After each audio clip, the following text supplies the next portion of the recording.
हाँ तो चलो देखते हैं आज फिजिक्स में लेक्चर नंबर 2।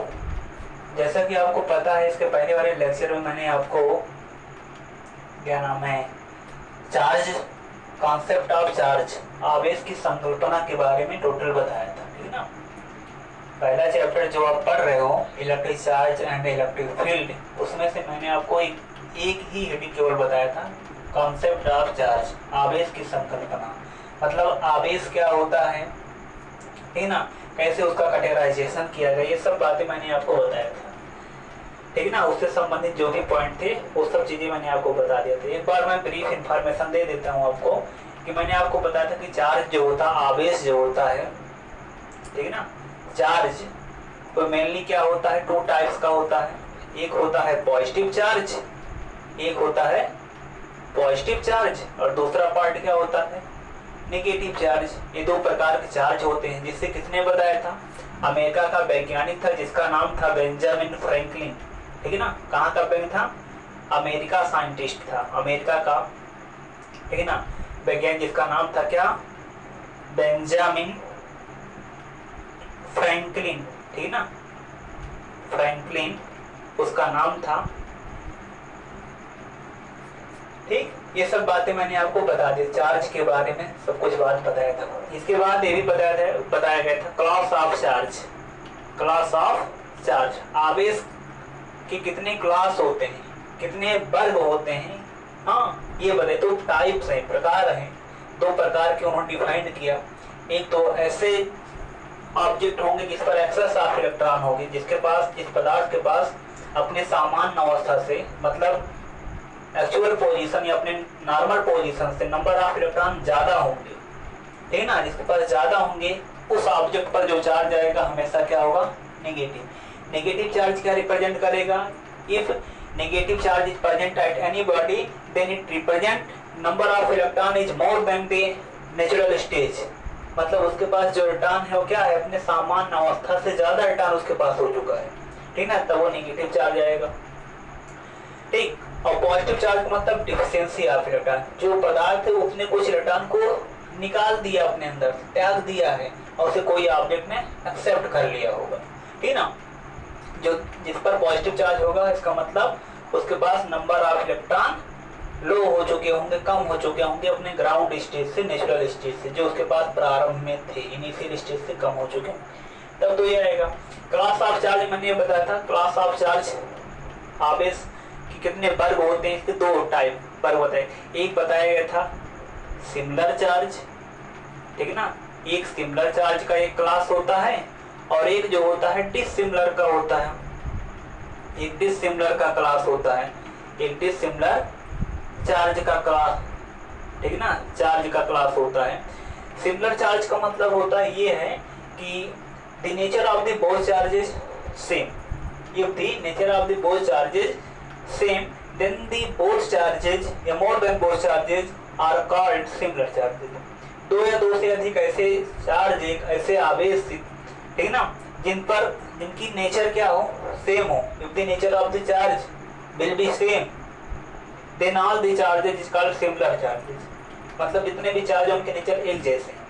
नेचर का मतलब जैसे पहला चार्ज पॉजिटिव है प्लस Q1 है, दूसरा चार्ज वो भी प्लस Q2 है, तीसरा प्लस Q3 है, चौथा प्लस Q4 है। तो यहाँ पर ये सब क्या है, एक ही नेचर के, ठीक ना। तो चाहे सब प्लस के हों, चाहे सब क्या हों, माइनस के हों, ठीक है ना। जैसे मैं यहाँ पर लिखूँ minus Q1, minus Q2, minus Q3, minus Q4, ये सब चार्जेज क्या हैं, सिमिलर चार्जेज है, क्योंकि इनके नेचर सेम है। अगर किसी के पास डिफिशियंसी, अगर किसी के पास डिफिशियंसी ऑफ इलेक्ट्रॉन है तो उसके पास भी डिफिशियंसी, उसके पास भी डिफिशियंसी, इसके पास भी डिफिशियंसी। हाँ ये हो सकता है किसी के पास डिफिशियंसी ऑफ इलेक्ट्रॉन किसी के पास कम हो, किसी के पास ज्यादा हो, पर है सबके पास डिफिशियंसी या एक्सेस ऑफ इलेक्ट्रॉन अगर किसी के पास है तो अगले कैंडिडेट के पास भी एक्सेस ऑफ इलेक्ट्रॉन होगा, अगले के पास भी होगा, अगले के पास भी होगा, तो उसे हम बोलेंगे क्या, similar charges. But in dissimilar charge cases the nature of the charge, the nature of the charge are different to each other, means if one charge is positive then the other is negative, and if the other is negative then first is positive। इस प्रकार से होगा, जैसे एक charge पर अगर positive charge है plus Q1 है तो उसका जो डिसिमिलर चार्ज होगा उस पर नेगेटिव चार्ज होगा, क्यू डैश होगा, इक्वल भी हो सकता है, डिफरेंट भी हो सकता है, कुछ भी हो सकता है। ऐसे हो गए, एक पर प्लस Q1 एक पर माइनस Q1। मैं समान ले रहा हूँ, आप समान भी ले सकते हो। एक पर माइनस Q2 हो, दूसरे पर प्लस Q हो, ऐसा कुछ आप ले सकते हो। दोनों के नेचर अलग अलग होंगे। एक एक्सेप्ट करने वाला नेचर का होगा, एक जो होगा त्यागने वाली नेचर का होगा। मतलब एक रिसीवर होगा और एक क्या होगा, एक्सेप्टर होगा। तो ये रिसीव किया है इसने, ये वाला रिसीव किया है और उसने क्या किया है, त्यागा है, अपने अंदर से इलेक्ट्रॉन को निकाला, रिड्यूस किया, ठीक है ना। ये इस प्रकार से डिसिमिलर चार्ज होते हैं, ठीक। एक पॉजिटिव एक नेगेटिव या एक नेगेटिव दूसरा पॉजिटिव, ऐसे उसे डिसिमिलर बोलेंगे। ये सब बात मैंने आपको बताया था। एक बात और आपको याद रखना है कि इलेक्ट्रिक फोर्स क्या होता है, ठीक ना। एक बात इसको भी समझ जाओ, इलेक्ट्रिक फोर्स किसे बोलते हो आप, इलेक्ट्रिक फोर्स। अभी डिटेल इसका बाद में बताऊंगा, लेकिन एक पॉइंट इसको याद रखना जरूरी है, इलेक्ट्रिक फोर्स क्या होता है। आप इसके डेफिनेशन अगर आपसे पूछा तो क्या बताओगे, डेफिनेशन इसका यही होगा कि जो चार्जेज होते हैं इनके बीच जो लगने वाला फोर्स होगा, that force is called electric force. बताओगे, that force which is exist between charges, that force which is exist या which is acting between charges is called electric force. वह बल, ठीक ना, जो आवेशों के मध्य लगता है, उसी बल का नाम क्या होता है, वैद्युत बल होता है, इलेक्ट्रिक फोर्स होता है, ठीक ना। ये चीज हुआ। अब इलेक्ट्रिक फोर्स में है क्या, जैसे अगर दोनों चार्ज सिमिलर है, मतलब पहला भी पॉजिटिव नेचर का, दूसरा भी पॉजिटिव नेचर का, या पहला नेगेटिव नेचर का, दूसरा नेगेटिव नेचर का, ये सब क्या है, सिमिलर चार्ज हैं। चाहे आप इनका क्लास ले लीजिए, चाहे इनका क्लास ले लीजिए, तो सिमिलर चार्ज है। तो सिमिलर चार्ज अगर होंगे तो इनके बीच जो फोर्स लगेगा, दैट फोर्स इज कॉल्ड, उस फोर्स का नाम क्या होगा, उस फोर्स को आप बोलोगे रिपल्सिव फोर्स, ठीक ना। उसे आप बोलोगे क्या, रिपल्सिव फोर्स, ठीक। उसे नाम दिया जाएगा रिपल्सिव फोर्स। और दूसरा क्या होगा, दूसरा क्या होगा, जैसे अगर एक पॉजिटिव चार्ज है पर दूसरा निगेटिव है, या पहला निगेटिव है दूसरा पॉजिटिव है, तो इसे हम क्या बोलेंगे, डिसिमिलर चार्जेज, डिसिमिलर चार्जेज। और डिसिमिलर चार्ज अगर होंगे तो इनके बीच जो फोर्स एक्टिव होगा वो होगा अट्रैक्टिव फोर्स, आकर्षण का बल इनके बीच लगेगा, अट्रैक्टिव नेचर फोर्स होगा, ठीक ना। तो आपको समझ में आया कि जो इलेक्ट्रिक फोर्स होता है भी दो प्रकार का होता है, एक अट्रैक्टिव फोर्स होता है, एक रिपल्सिव फोर्स होता है। If the both charges are similar in nature, then the forces which is acting between them is called repulsive force. If the nature of the both charges are dissimilar, then the force which is acting between them is called attractive nature force or attraction force होगा, ठीक है ना। इस प्रकार से आप समझ सकते हो कि इलेक्ट्रिक फोर्स जो होता है दो प्रकार से होता है, ठीक है ना। अभी कितनी क्वांटिटी में होता है, किस पर डिपेंड करता है, सब बात मैं आगे बताऊंगा कूलम्ब्स लॉ में। पर उससे पहले कूलम्ब्स लॉ पढ़ने से पहले मुझे एक चीज और समझना चाहिए आप लोग को, जो कि समझना बहुत जरूरी है, वो होगा प्रॉपर्टीज ऑफ चार्ज। आवेश की गुणधर्म क्या, बेसिक प्रॉपर्टीज ऑफ चार्ज, ये आपका मोस्ट इंपॉर्टेंट हेडिंग होता है, इसको आपको याद रखना चाहिए। Basic properties of charge, basic properties of charge. आवेश के मूलभूत गुण क्या हैं, फंडामेंटल प्रॉपर्टीज ऑफ चार्ज। आवेश के अंदर क्या क्या नेचर, क्या क्या प्रॉपर्टीज पाई जाती है। तो देखिए, जो प्रॉपर्टीज पाई जाती है, मैं उनमें से पहली प्रॉपर्टी लिख रहा हूँ।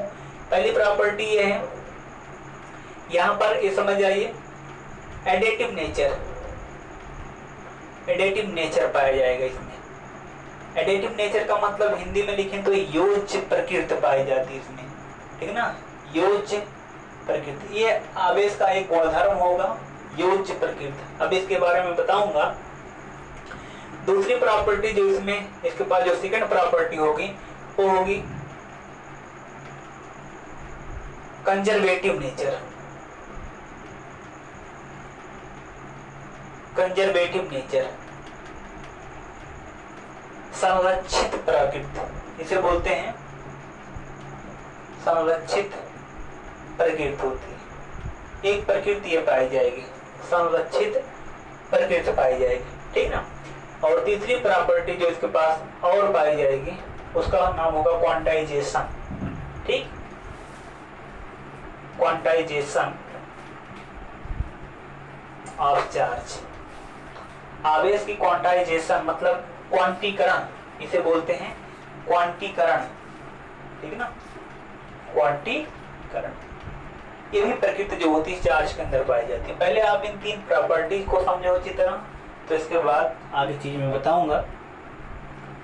चलो समझ लेते हैं। इसमें पहले हम योज्य प्रकृति क्या होता है, एडिटिव नेचर क्या होता है, ठीक है ना। चार्ज का जो एक प्रॉपर्टीज है एडिटिव नेचर, ये होता क्या है, पहले हम इसको समझ लें। देखो एडिटिव नेचर समझने के लिए हम समझते हैं पहले, सपोज करिए हमारे पास एक कोई सिस्टम है, कोई एक निकाय है। सिस्टम का मतलब होता है जिसके बारे में आप अध्ययन कर रहे हो, any part of universe which taken for investigation. कोई भी चीज जिसको आप निरीक्षण के तौर पर लिए हो, जिसके बारे में आप एनालिसिस कर रहे हो, that object is called system at that time. उस समय वो आपके लिए एक ऑब्जेक्ट का काम करेगा, सिस्टम का काम करेगा, ठीक है ना। सपोज करिए सिस्टम है, इस सिस्टम में हर एक इंडिविजुअल पॉइंट के कुछ अपने चार्ज हैं, इस पॉइंट का कुछ अपना चार्ज होगा, ठीक है ना। सपोज करिए इसका चार्ज है +Q1, यहाँ पर एक चार्ज एग्जिस्ट करता है +Q1 इस निकाय में, और इस पॉइंट पर जो चार्ज एग्जिस्ट करता है वो +Q2, यहाँ पर -Q3, और यहाँ पर है -Q4 का चार्ज है, और यहाँ पर +Q5 का चार्ज है। ऐसे सिस्टम के अंदर 5 चार्ज हैं।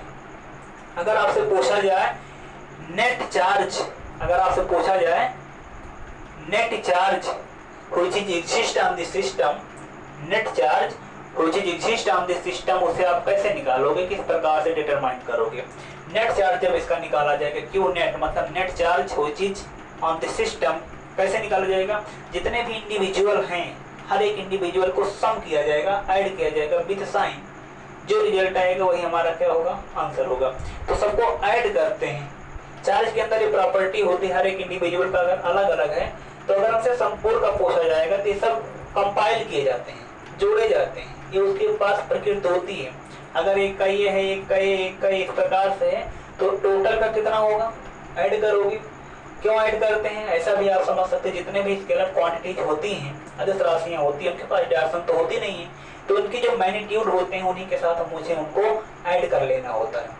पर एक चीज इसमें ये भी है कि इसमें पॉजिटिव और नेगेटिव का फंडा चलता है, तो इनको हमें पॉजिटिव और नेगेटिव साइन के साथ जोड़ना होगा, न कि केवल इनकी न्यूमेरिकल वैल्यू को लेना होगा, बल्कि न्यूमेरिकल वैल्यू के साथ साथ इनको विद साइन हमें लेना होगा, ठीक है ना।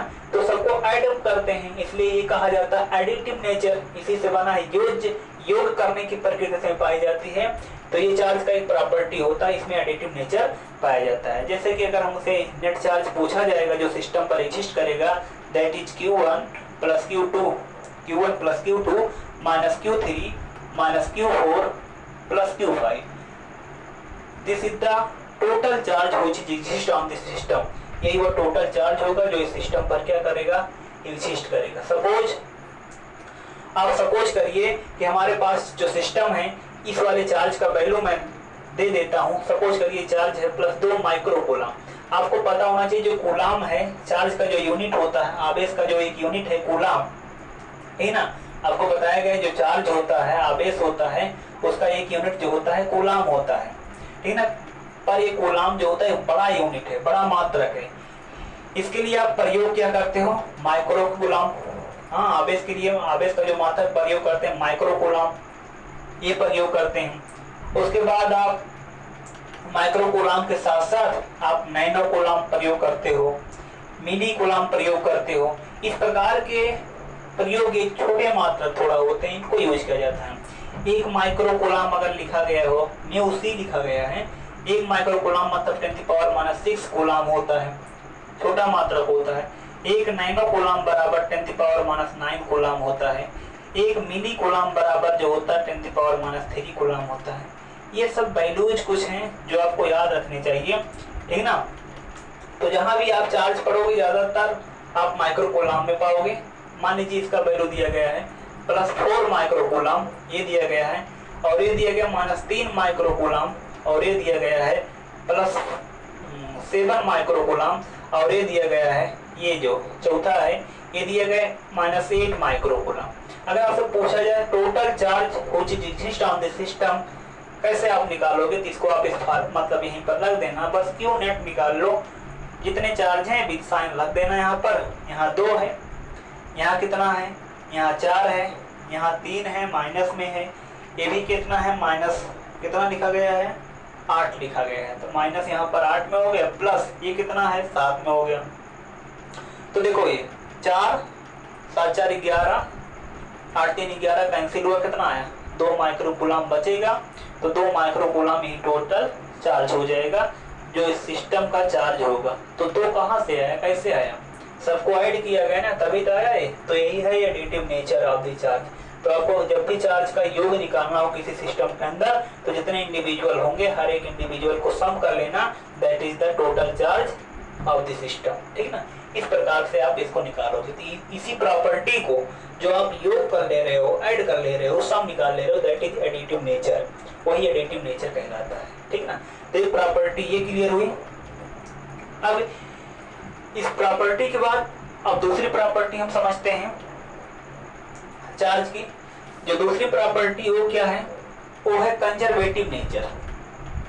कंजर्वेटिव नेचर का मतलब होता है संरक्षित प्रकृति होती है।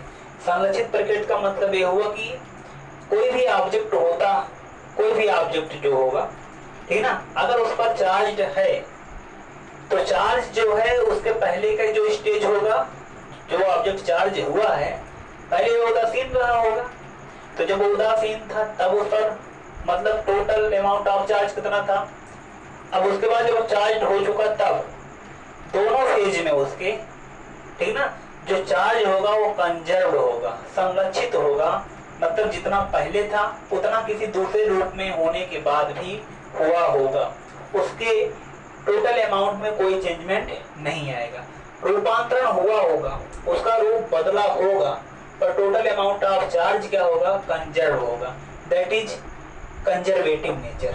सपोज जैसे आप इसको ऐसा समझो, हमारे पास यहाँ पर एक कंपाउंड है जिसे हम नाम दे रहे हैं NaCl, sodium chloride, simple salt, ठीक ना। ये है, जब ये कंपाउंड फॉर्म में है, मतलब एक क्या है, कंपाउंड है, कंपाउंड है तो जानते हो कोई भी कंपाउंड, कोई भी यौगिक जो होता है वो क्या होता है, न्यूट्रल होता है। नेचर कैसा होता है उसका, न्यूट्रल होता है।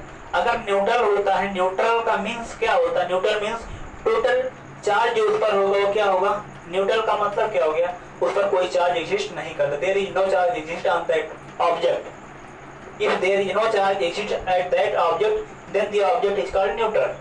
अगर किसी ऑब्जेक्ट पर कोई चार्ज एग्जिस्ट नहीं करता है तो मतलब यही हुआ उदासीन, ठीक ना। पर जब ये चीज न्यूट्रल, जो ये न्यूट्रल ऑब्जेक्ट लिखा गया यहाँ पर NaCl जो है, जब ये आयनाइज होता है, टूटता है, तो जानते हो आप Na+ देता है और Cl- देता है, मतलब 2 आयन देता है। जो 2 आयन देता है, आपने पढ़ा होगा आयन आवेशित होते हैं, एक प्रॉपर्टी है, ठीक ना। तो जब ये आयन देता है तो यहाँ पर आप देखो जितना इस पर चार्ज है उतना चार्ज इस पर है, पर नेचर केवल डिफरेंट है, इसका पॉजिटिव नेचर, इसका नेगेटिव नेचर। अगर हम इसकी चार्ज की बात करें तो इस पर प्लस एक चार्ज है, +1e लिखेंगे हम, इस पर 1e, मतलब एक इलेक्ट्रॉन के हट जाने के कारण इस पर 1e, एक प्रोटॉन की अधिकता के कारण इतना आवेश आया, ठीक ना। अब यहाँ पर क्या होगा, एक इलेक्ट्रॉन की अधिकता होगी, इसलिए इलेक्ट्रॉन के बराबर पर नेगेटिव चार्ज आ जाएगा।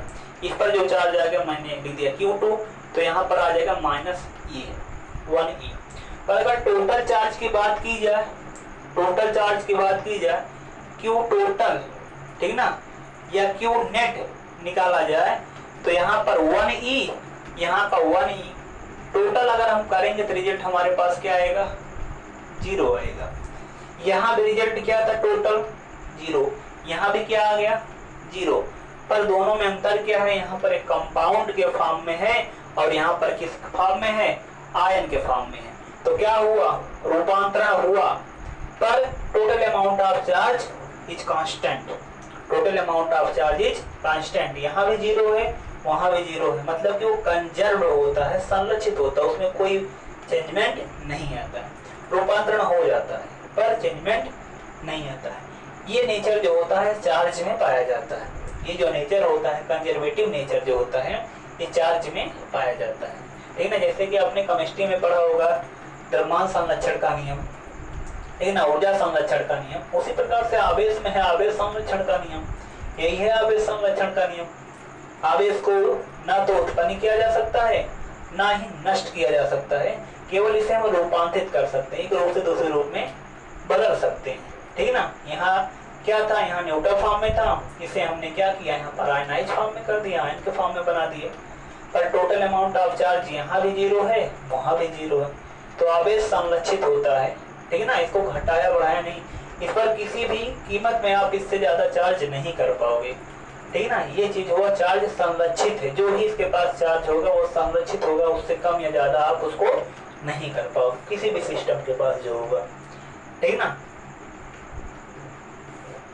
ये चीज हो गया कंजर्वेटिव नेचर। तो दो नेचर इसके हो गए, एक हो गया कंजर्वेटिव, एक हो गया एडिटिव। अब तीसरा नेचर समझिए, और इसी तीसरे नेचर पर अभी एक न्यूमेरिकल भी बनता है, ठीक है ना, इस पर फार्मूला भी बनेगा। तो तीसरा देखो क्या है, quantization of charge. Quantization of charge, आवेश का क्वांटीकरण क्या होता है, आपको ये समझना, आवेश का क्वांटीकरण क्या होता है, quantization of charge. Quantization of charge को समझने से पहले आपको एक बात समझना चाहिए, फंडामेंटल चार्ज क्या होता है, ठीक है ना, फंडामेंटल चार्ज क्या होता है, ठीक, इसे बोलते हैं मूल आवेश। फंडामेंटल चार्ज का मतलब होगा मूल आवेश। तो आपको पहले ये समझ लेना चाहिए कि मूल आवेश होता क्या है। मूल आवेश का इंडिकेटर ई होगा, स्मॉल ई, कहीं पर प्लस माइनस कुछ नहीं लगाया जाए, केवल ई सिंबल होगा। इसका न्यूमेरिकल वैल्यू याद रखना 1.6 10⁻19 कूलम, ये इसका न्यूमेरिकल वैल्यू होता है, यूनिट हो गया कूलम, ठीक है ना। कूलम को सी से दर्शाओगे आप, सी ये हो गया ई का मान, मूल आवेश ई से रिप्रेजेंट किया जाएगा, न्यूमेरिकल वैल्यू इतना होगा, यूनिट कूलम होगा, ठीक ना। फंडामेंटल चार्ज किसे कहते हैं, मतलब ये आप बोलोगे जो फंडामेंटल चार्ज है ये क्या है, सबसे छोटा आवेश है, ठीक ना, आवेश की एक न्यूनतम मात्रा है, ठीक ना। लोएस्ट मतलब की क्वांटिटी है चार्ज की जो किसी ऑब्जेक्ट पर रह सकता है, ठीक ना। Lowest amount of charge which is exist at any body that is called fundamental charge, ठीक ना। लोएस्ट चार्ज न्यूनतम आवेश which is exist at any body या at any object that is called fundamental charge. आवेश की वह न्यूनतम मात्रा जो किसी वस्तु पर उपस्थित रह सकता है, उसी को हम क्या कहते हैं, मूल आवेश कहते हैं। जैसे कोई आवेश होगा, क्योंकि आपको एक बात ये भी पता होना चाहिए, आवेश तो द्रव्य तो है नहीं, आवेश तो द्रव्य है नहीं, आवेश जो है वो द्रव्य से अलग चीज है, आवेश जो है द्रव्य से अलग चीज है। पर ये ऐसा है कि द्रव्य की प्रॉपर्टी है, द्रव्य की एक प्रॉपर्टी है, जब किसी ऑब्जेक्ट से इलेक्ट्रॉन निकलता है तब ये प्रॉपर्टी जो होती है द्रव्य रिप्रेजेंट करता है, शो करता है, दर्शाता है।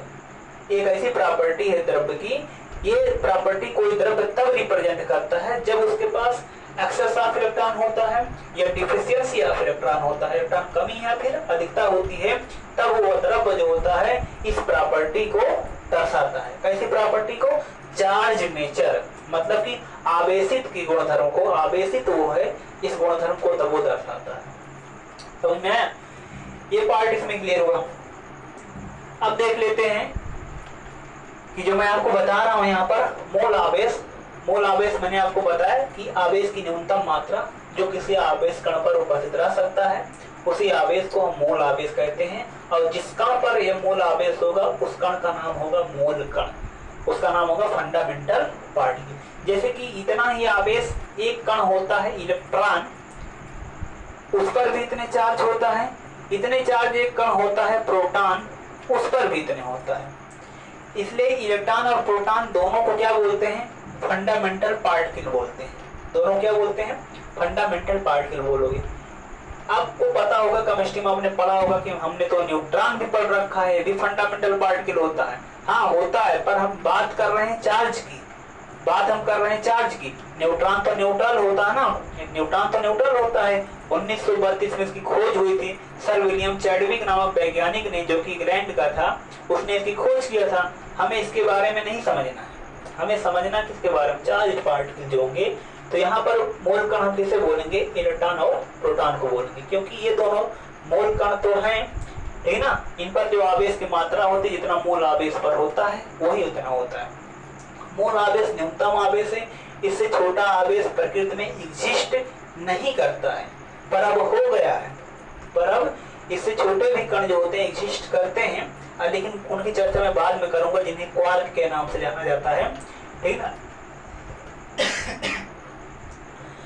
आधुनिक भौतिकी में क्या है, जो आज की फिजिक्स है, ठीक ना, हाईटेक फिजिक्स में ये चीज हो चुका है कि इलेक्ट्रॉन और प्रोटॉन जिन छोटे कणों से मिलकर बने, ठीक है ना, उन छोटे छोटे कणों को क्या नाम दिया गया है, क्वार्क बोला गया है। उन्हें बोला गया है क्वार्क, ठीक ना, उन्हें क्वार्क नाम दिया गया है, ठीक, उन्हें क्वार्क कहते हैं। जिन पर चार्ज जो होता है 2/3e होता है और -1/3e होता है, ये उन पर चार्ज एक्सिस्ट करते हैं, ठीक है ना। लेकिन हमें जो समझना है, जो थ्योरी अभी तक चल रही है, उस थ्योरी में क्वार्क का कोई मतलब नहीं, ये तो अभी जल्दी की चीज है। लेकिन हम जो पढ़ रहे हैं, आपको जो पढ़ना है वो ये चीज पढ़ना है।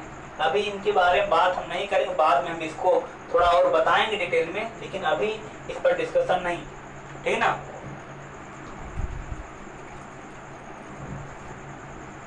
तो उसको आप मूल कण बोलोगे, जैसे आपको पता चल गया कि दोनों मूल कण हैं, लेकिन दोनों के नेचर अलग। इलेक्ट्रॉन जो होता है नेगेटिव नेचर का फंडामेंटल पार्टिकल होता है, प्रोटॉन जो होता है पॉजिटिव नेचर फंडामेंटल पार्टिकल होता है। दोनों पर चार्ज जितने होते हैं, इलेक्ट्रॉन पर -1.6 × 10⁻19 कूलम्ब प्रयोग करेंगे, इस पर 1.6 × 10⁻19 कूलम्ब प्रयोग करेंगे। पर जब भी न्यूमेरिकल सॉल्व करेंगे, न्यूमेरिकल सॉल्व करते समय केवल हमें इनके न्यूमेरिकल वैल्यू को यूज करना होगा, इनके साइन से हमारा मतलब नहीं होगा, ठीक है ना। ये चीज तो हो गया फंडामेंटल चार्ज। अब क्या है, जो फंडामेंटल चार्ज आप समझ गए, तो फंडामेंटल चार्ज के बाद जो आपको मैं बता रहा हूँ क्वांटाइजेशन ऑफ चार्ज, आवेश का क्वांटीकरण। आवेश का क्वांटीकरण यही है कि कोई भी ऑब्जेक्ट होगा, कोई भी ऑब्जेक्ट होगा, उस पर चाहे जितना ज्यादा चार्ज हो या फिर जितना कम चार्ज होगा, ठीक है ना, चाहे जितना ज्यादा चार्ज हो या फिर जितना कम चार्ज हो, वह चार्ज हमेशा ई का क्या होगा, मल्टीपल होगा, ठीक है ना, होल मल्टीपल होगा इसी का। ई का क्या होगा, होल मल्टीपल होगा, मतलब ई से कोई एक पूर्ण संख्या गुणा कर रही होगी, ठीक है ना। या आप बोल सकते हो इंटीजर मल्टीपल होगा, कुछ भी ऐसा कह सकते हो कि ई का एक इंटीजर मल्टीपल होगा। जैसे ई है, उस पर चार्ज या तो 1e होगा, +1e होगा, या तो -1e होगा। मतलब अब ये क्या होगा, ई का एक इंटीजर क्या होता है, +1 -1, तो उसी पर +1e आएगा, -1e आएगा। जैसे पॉजिटिव नेचर का होगा तो +1e, नेगेटिव नेचर का -1, क्योंकि दोनों होते हैं। अब यहाँ पर या तो उस पर चार्ज 2e आएगा, +-2e, मतलब कि +2e या -2e, या उस पर +-3e का चार्ज होगा, मतलब +3e या -3e। ऐसे जो चार्ज उस पर एग्जिस्ट करेंगे, हमेशा किसी ऑब्जेक्ट पर चार्ज इसी प्रकार से एग्जिस्ट करेगा। ऐसा नहीं कोई ऑब्जेक्ट हमें मिलेगा उस पर चार्ज जो होगा e/2 होगा, +e/2 होगा या -e/2 होगा। सबसे छोटा जो चार्ज होगा +1e होगा, या निगेटिव में -1e आप बोलोगे। इससे छोटा चार्ज आप नहीं, e/2 -e/2 जैसे चार्ज एग्जिस्ट नहीं करेंगे, ठीक है ना। अब क्या होगा, अच्छा आपके दिमाग में आ रहा है e/2 नहीं एग्जिस्ट करेगा क्योंकि ये e का आधा हो गया है, ठीक है ना। e का मतलब हो गया, जैसे जान रहे हो 1.6 × 10⁻19 कूलम्ब, ये आपको पता है ये होता है, तो इसका आधा हो गया, सबसे छोटा ये, इससे छोटा क्या जब सबसे छोटा चार्ज यही तो इससे छोटा तो एग्जिस्ट नहीं करेगा, तो ये तो उससे छोटा होगा, उसका आधा होगा, तो मतलब इससे छोटा हो गया। तो आप सोच रहे होंगे जब ये एग्जिस्ट नहीं करेगा तो ये तो करना ही चाहिए ना 3/2e, ये अगर 1e है तो 1.5 है ना, तो उससे ज़्यादा तो एग्जिस्ट करना चाहिए। तो आपका लॉजिक तो थोड़ा ठीक है पर टोटल नहीं ठीक है। क्यों? क्योंकि जो 3/2e है 1.5, इसका मतलब क्या होगा? इसका मतलब होगा 1e तो कंप्लीट, पर हाफ ही कहाँ एग्जिस्ट करेगा भाई? तो यहाँ इसको आप क्या लिखो 1e प्लस हाफ ही, 1e तो एग्जिस्ट करेगा पर हाफ ही तो नहीं एग्जिस्ट करेगा। इसका मतलब ये चीज बना होगा क्योंकि चार्ज के अंदर एडिटिव नेचर पाया जाता है ना, तो 1.5 कैसे आया होगा? 1 प्लस आधा, एक और आधा ऐड हुए होंगे तब आया होगा। एक तो अस्तित्व में है, आधा अस्तित्व में नहीं, कैसे ऐड हुआ होगा? इसका मतलब ये चीज एग्जिस्ट नहीं करेगा। मतलब ई से जो नंबर मल्टीप्लाई होगी वो हमेशा एक इंटीजर होगा, ठीक ना, चाहे वो पॉजिटिव इंटीजर हो या फिर नेगेटिव इंटीजर हो, ठीक ना। इसी नेचर को, जो ये नेचर पाया जाता है, इसी को कहा जाता है क्वांटाइजेशन ऑफ चार्ज, आवेश का क्वांटीकरण। मतलब कि किसी भी ऑब्जेक्ट पर जो चार्ज होगा वो हमेशा मूल आवेश का पूर्ण गुणज होगा, ठीक ना। मूल आवेश का हमेशा क्या होगा? पूर्ण गुणज होगा, ठीक ना। ये इसकी आप परिभाषा बताओगे कि that charge which exists at any body always integer multiple of fundamental charge. That charge which exists at any body is always multiple of किसका? फंडामेंटल चार्ज का वो क्या होगा? मल्टीपल होगा। That is quantization nature of charge. इसी को हम क्या बोलते हैं? आवेश की क्वांटाइजेशन प्रकृति कहते हैं, ठीक है ना। तो आपने क्या देखा, चार्ज किस प्रकार से एग्जिस्ट कर रहे हैं। थोड़ा मैं इसको अगर फार्मूले के तौर पर लिखूं तो कैसे लिखूंगा? या तो प्लस माइनस 1 आएगा, या तो प्लस 1 है तो माइनस 1, या तो प्लस माइनस 2e होगा, या तो प्लस माइनस 3e होगा, या तो प्लस माइनस 4e होगा। ऐसे अगर मान लेते हैं 1 हुआ तो 1e, 2 हुआ 2e, 3 हुआ 3e, 4 हुआ 4। इस प्रकार से अगर उस पर चार्ज हम निकालें तो बहुत ज़्यादा हो सकता है, प्लस माइनस n e हो सकता है। अगर उस पर n चार्ज की कमी हो या n चार्ज की अधिकता हो तो उस पर n न्यूट्रॉन की कमी हो या फिर n न्यूट्रॉन की अधिकता हो तो जो चार्ज उस पर एग्जिस्ट कर रहा होगा वो Q बराबर plus minus n e exist कर रहा होगा, जहाँ n क्या होगा? नंबर ऑफ इलेक्ट्रॉन होगा। जहाँ n क्या होगा? Number of electron. हो सकता है अभी आपको ये बात क्लियर नहीं हो, तब देखो इसका प्रूफ थोड़ा और रियलाइज कर लो इस बात को, तब ज़्यादा बेहतर हो जाएगा। देखिए इस बात को मैं रियलाइज करवा रहा हूँ, प्लस माइनस एन ई कैसे आया है, चार्ज जो आया है प्लस माइनस एन ई कैसे आया है, इसको कोशिश करना समझने की। जैसे मैं यहाँ पर लिख रहा हूँ सोडियम, ये अपने अंदर से एक इलेक्ट्रॉन अगर निकाल देगा अपने आप को स्टेबल करने के लिए, पढ़े होंगे आप, तो ये इनने प्लस बनाएगा, बनाया मतलब एक चार्ज इस पर आएगा। मतलब थोड़ा आप समझने एक चार्ज का क्या कॉन्सेप्ट है।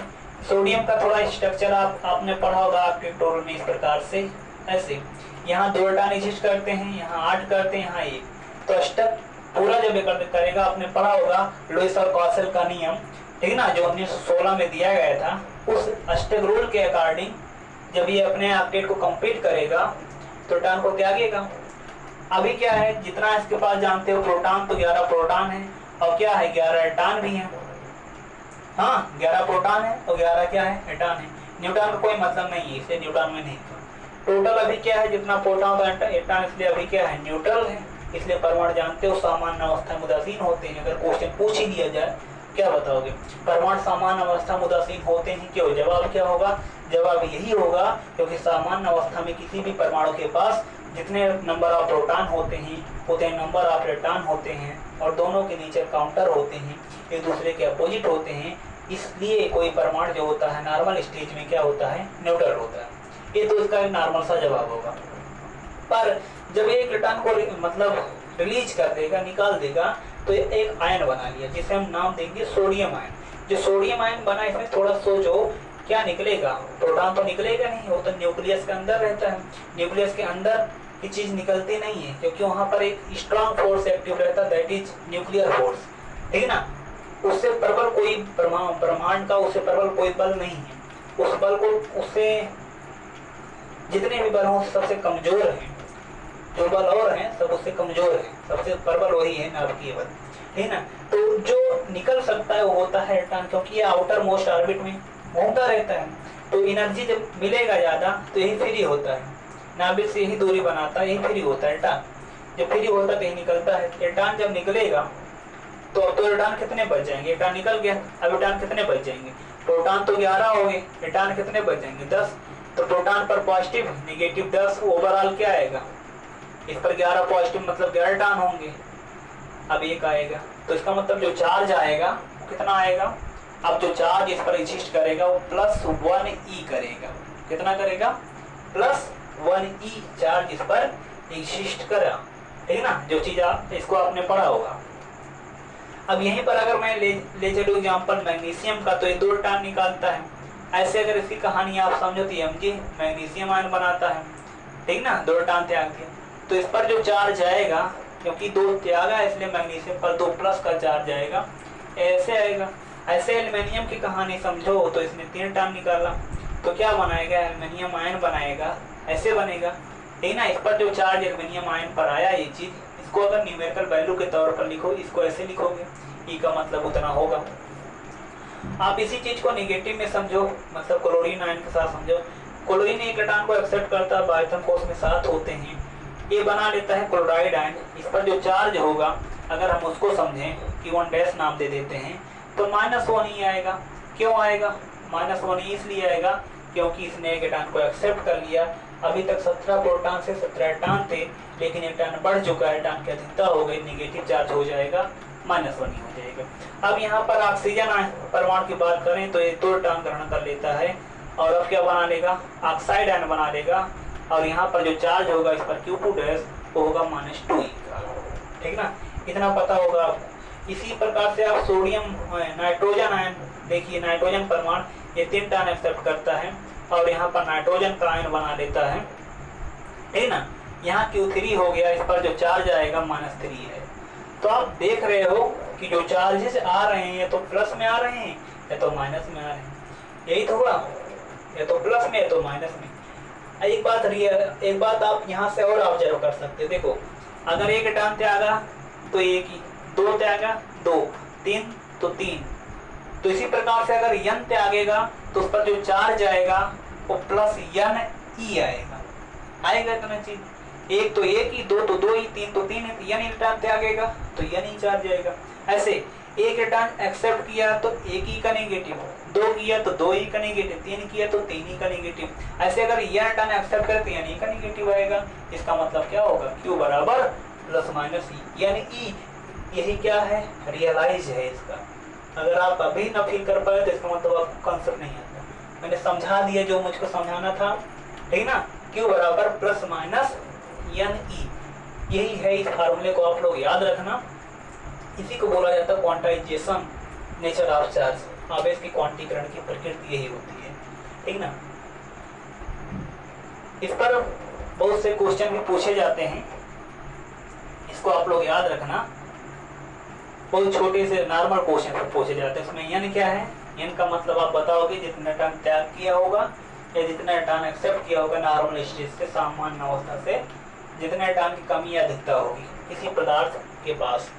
जैसे कहा दिया गया, एक पदार्थ जो है, एक पदार्थ, या पहले कुछ चीज मैं यहाँ पर लिख रहा हूँ, उसको आप लोग याद रखना। अगर आपसे कहा जाए प्रोटॉन पर आवेश कितना होगा, बताओगे +E, अल्फा कहाँ पर आवेश कितना होगा, +2E, इन दोनों को आप लोग याद रखना। इलेक्ट्रॉन पर आवेश कितना होगा, -E, ठीक ना, ये चीज आप याद रखना, -E +E +2, ये क्या है, अल्फा कण पर आवेश या हीलियम नाभिक पर आवेश, चाहे जो हो, चाहे अल्फा कण कहा जाए चाहे हीलियम नाभिक। अल्फा कण पर जितना आवेश होता है उतना हीलियम के नाभिक पर भी होता है, इसलिए अल्फा कण हीलियम नाभिक दोनों सेम बोले जाते हैं। ये -1.6 × 10⁻19 कूलम, मैं बार बार लिख रहा हूँ ताकि आप लोग देखो याद हो जाए, 1.6 × 10⁻19 कूलम। ये हो गया +2E, मतलब 2 गुणे E का मान इतना गुणा करा दोगे तो 3.2 × 10⁻19 कूलम आ जाएगा। इतना क्वांटिटी आप याद रखना, ठीक है ना। प्रोटॉन का दुगना आवेश अल्फा कण पर होता है, ठीक, आवेश दुगना होता है, ऐसा नहीं है। अभी जरूरी नहीं होगा कि जितना द्रव्यमान इसका उसका दुगना द्रव्यमान इसका होगा, सब नेचर इसके दुगने हो जाएंगे, ऐसा कुछ नहीं होगा, ठीक है ना। केवल चार्ज का ऐसा चीज आपको बताया गया, तो चार्ज आप लोग याद रखें, ठीक। कुछ क्वेश्चन मैं इस पर आपको बता देता हूं।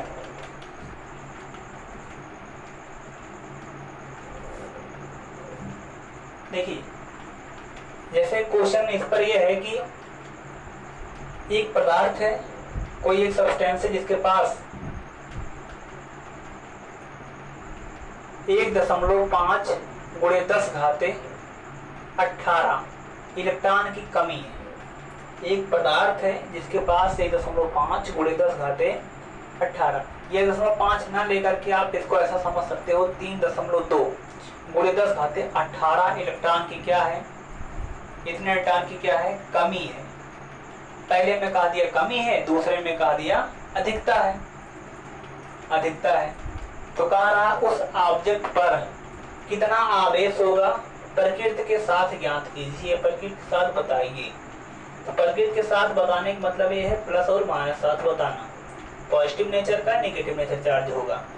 तो आपको पहले मैं फार्मूला से समझा दे रहा हूँ इसको कैसे निकालना। Q बराबर यानी एक फार्मूला होगा, इसी से आपको लगाना होगा, ठीक ना। तो जब कमी होगी तो निगेटिव होगा, जब जब इलेक्ट्रॉन की कमी होगी इसका मतलब उस पर पॉजिटिव चार्ज आएगा। तो पहले केस वाले में जब कमी होगी तो हो जाएगा क्या, पॉजिटिव हो जाएगा, मतलब इलेक्ट्रॉन की कमी होगी तो इसका मतलब उस पर पॉजिटिव नेचर हो जाएगा, आवेश पर पॉजिटिव का आएगा। प्लस यन कितने इलेक्ट्रॉन कमी है, इतने इलेक्ट्रॉन की कमी है, वो कितना है 3.2 और 10⁻ कितना है 18, हाँ 10⁻ कितना है 18 लिखा गया, तो यहाँ पर 18 यहाँ 20 लिख देते हैं, 20 लिख दो, तो 10⁻ कितना हो जाएगा 20। और ई का मतलब क्या होता है 1.6 और 10⁻ कितना हो जाएगा -19, इतना हो गया। और आवेश का मात्रा क्या हो गया कूलाम। इसको हम सॉल्व कर लेंगे तो प्लस ये चीज इससे मल्टीप्लाई हो जाएगा। तो जब इससे 3.2 का 1.6 से मल्टीप्लाई कराओगे, पॉइंट का कोई मतलब नहीं, केवल आप नंबर मल्टीप्लाई कराइए बस। 16 का 2 से मल्टीप्लाई 32 और 16 का 3 से 48, 48 में 3 जोड़ लेंगे 51,512 हो जाएगा, ये हो जाएगा। दशमलव बाद एक अंक यहाँ एक अंक यहाँ, तो दशमलव बाद हम 2 अंक लगा देंगे, दाएं एक अंक दाएं एक अंक, तो यहाँ दाएं से 2 अंक पर लगा देंगे, 1 2 यहाँ लगा देना। इतना आप पढ़े होंगे 11 पर, ठीक ना। इसके बाद देखो यहाँ 20 घात है, यहाँ 19 घात है, गुणा में घातें जुड़ती हैं, आधार समान होता, आधार बराबर 10 का है, घातें जुड़ेंगी तो 19 में से यहाँ 20 है, यहाँ 19 निकलेगा, 10 घातें 1 बचेगा, इतना गुणा। तो जब गुणा करा दोगे आप तो इसको आप ऐसा लिख सकते हो प्लस 51.2 गुलाम लिख सकते हो, या फिर जो ये लिखा गया यही आंसर होगा, ठीक है ना। दशमलव बाद एक अंक, बाकी सब अंक बाएं लिखे जाते हैं, मानक रूप में आंसर यही होगा आपका, यही आंसर लिखा जाएगा, ठीक ना। सुटेबल आंसर यही है इसका, मानक रूप में आंसर लिखे जाते हैं। इलेक्ट्रॉन की कमी होने के कारण इस पर क्या होगा पॉजिटिव चार्ज आएगा। दूसरे वाले का अधिकता, जो अधिकता है उस पर आवेश की प्रकृति इतनी ही हो, क्योंकि इलेक्ट्रॉन की संख्या इतनी है, इसलिए क्या होगा चार्ज इतना ही आएगा, केवल नेचर बदल जाएगा। अधिकता है इसलिए नेचर क्या आ जाएगा नेगेटिव का आ जाएगा। तो दूसरे वाले में भी यही आएगा, केवल नेचर क्या होगा नेगेटिव का होगा। तो मैं यहीं पर दोनों लगाकर चल देता हूँ, यहाँ पर देखो प्लस माइनस, तो प्लस है तो इसका मतलब कमी को दर्शा रहा होगा, अगर नेगेटिव है तो इसका मतलब वो अधिकता को दर्शा रहा होगा। बस इसी प्रकार के प्रॉब्लम जो होंगे इस पर पूछे जाते हैं, ठीक ना। बाद में मतलब और थ्योरी कुछ हो जाए तो इसके साथ में आपको और न्यूमेरिकल सॉल्व करवाऊंगा इस पर, ठीक ना। अभी केवल एक कंसेप्ट क्लियर करने के लिए 1-2 न्यूमेरिकल बता दिए जा रहे हैं, ठीक।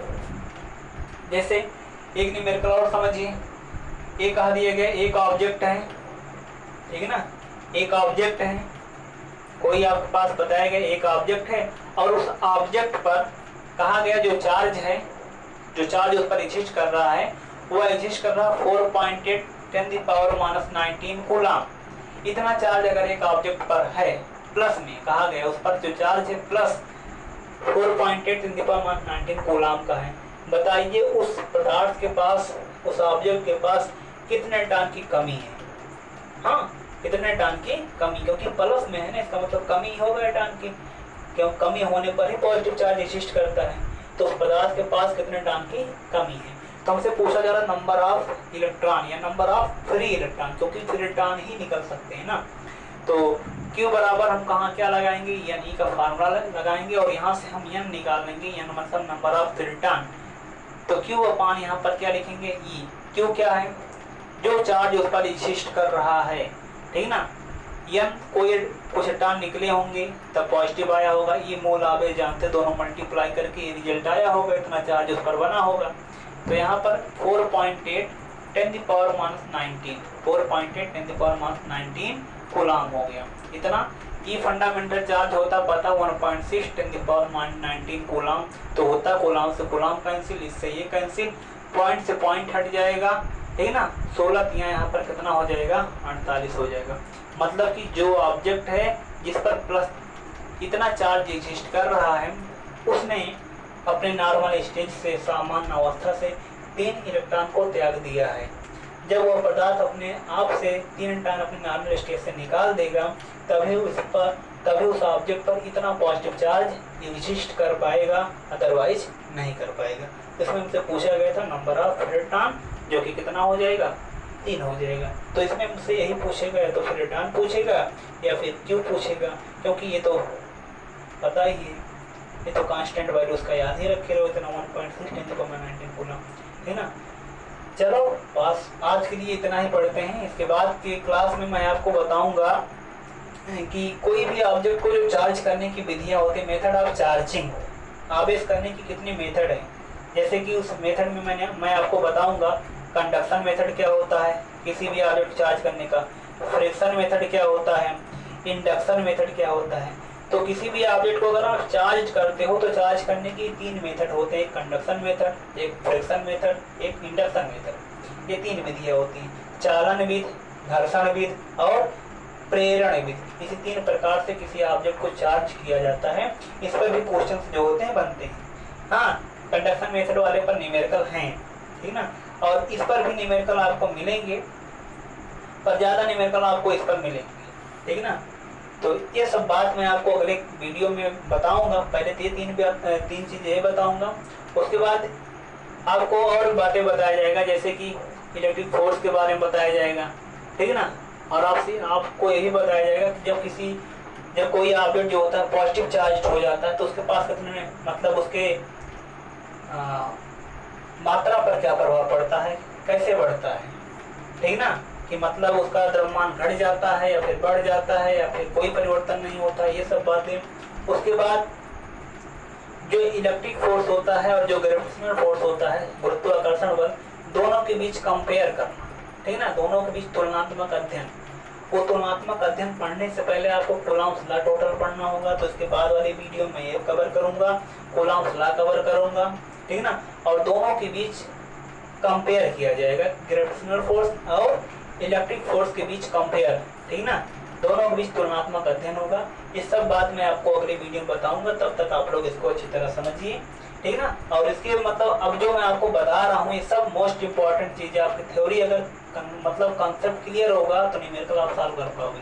इसके लिए आपको इतना टाइम देना पड़ेगा, अगर थोड़ा देख करके छोड़ते हो तो मेरा नहीं, आप अपना नुकसान कर रहे हो, आपको समझ में आएगा नहीं, ठीक ना।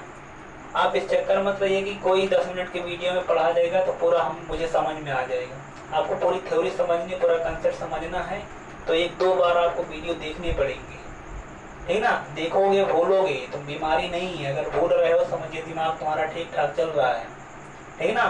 तो 1-2 बार 3 बार देखोगे, भूलोगे, फिर देखो, जितने बार आप रिपीटेशन में रहोगे उतना अच्छा आपका बेहतर कॉन्सेप्ट हो जाएगा और आप क्वेश्चन सॉल्व करने में सक्षम हो जाओगे, ठीक ना। तो चलिए ठीक है, इतनी तैयारी करिए, फिर मिलते हैं अगले वीडियो में।